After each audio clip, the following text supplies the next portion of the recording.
Бүгін бізде Nissan Maxima автокөлігі. Бұл көлікте проблема катушка искра шықпайды, 6 цилиндр.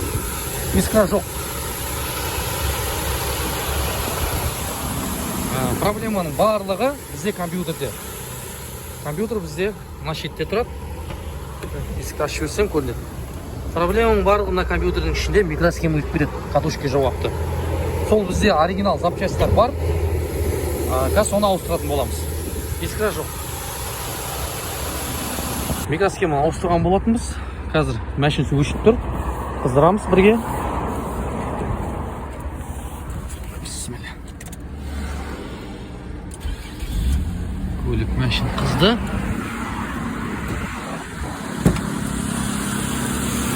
Искраны қараймыз.